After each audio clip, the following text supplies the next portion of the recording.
Growing up, I used to love reading profiles and interviews about my favorite bands. Websites and magazines like Rolling Stone, Pitchfork, Spin.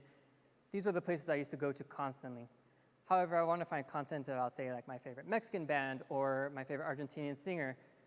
Sometimes there wasn't content that day. And if there wasn't, there's nothing really else that I could do except come back the next day and hopefully there'd be something. My name is Linan. I am co-founder and a director of advertising for Latinx Spaces. And my story is kind of an illustration of the larger problem that was going on at the time. Legacy options were not very sufficient. Univision, Telemundo were trying to make moves into the digital space, but not doing it probably as well as they or we would have liked. When you couple that with that there's generational preferences because there is a spectrum in the United States, people who maybe just immigrated very recently, all the way to people who've been here for multi-generations. And it's when you really combine those two that you kind of have a disconnect of relevant content, particularly with the millennial generation. And it's kind of crazy because the opportunity is so big. In the United States today, the Latinx community is over 60 million and is projected to nearly double in the next 40 years. It's incredibly young, heavily made up of Gen Z and millennials. And it's increasingly becoming more and more college educated as we're seeking higher degrees. But probably the biggest factor is that the purchasing power of $1.7 trillion today, which means it's very lucrative to a lot of businesses. Now, when I say Latinx millennial, who do I mean? And this is an example of who the modern Latinx millennial is. We come in a variety of shapes, sizes, colors, nationalities, but what really unites us is our love and our appreciation for our culture that we want to see reflected more in society today. So we kind of created a gap, and that's the reason we filled the gap. We're Latinx Spaces. We're an online digital media platform at the intersection of Latinx art, culture, and politics. You can go onto our website right now, latinxspaces.com, and read our latest content. We've been up for a couple of years. We've generated an audience of over 3,000 monthly page views, over 5,000 followers on social media. And we're seeing incredible engagement and talking with our readers both online and in person. They really love what we're doing. They appreciate it, and because they feel seen for probably the first time in their lives. Now you say, oh, it's a website, it's a publication. What makes it different? What's keeping someone else from doing this? And there's a couple of different ways that we're different.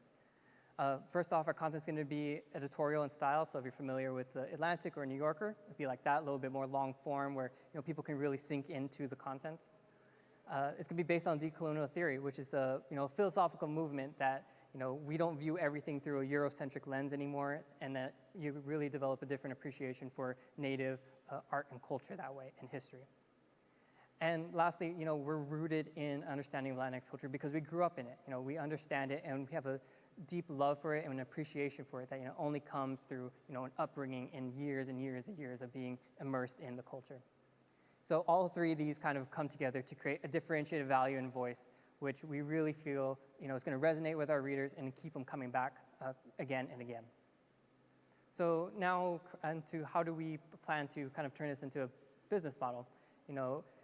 We have the view that we're a B2B2C company. So kind of breaking that apart. So the B2C part is kind of what I mentioned. We developing a very strong, passionate audience, and one way we can make money through that is advertising on the website, as well as and we're looking toward more experiential events kind of down the road. Getting people together in person, whether that's a film screening, small music events, something like that.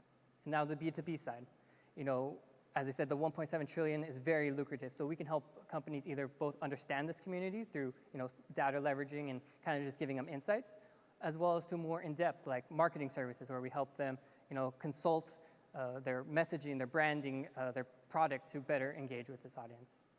So, and lastly, here's the team. We're a team of really amazing writers, photographers, editors, creatives, and we're very good at what we do in creating content. One thing we're kind of looking to do down the road is bring in people with maybe more business experience, as well as those with more technical experience in terms of the back end and understanding the nuts and bolts of the website.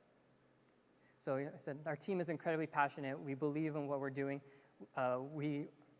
Because we've experienced it ourselves. We want to be the change that we wish that we had 10 years ago. So we ask that you join us today and help us redefine the future of Latinx media. Thank you very much.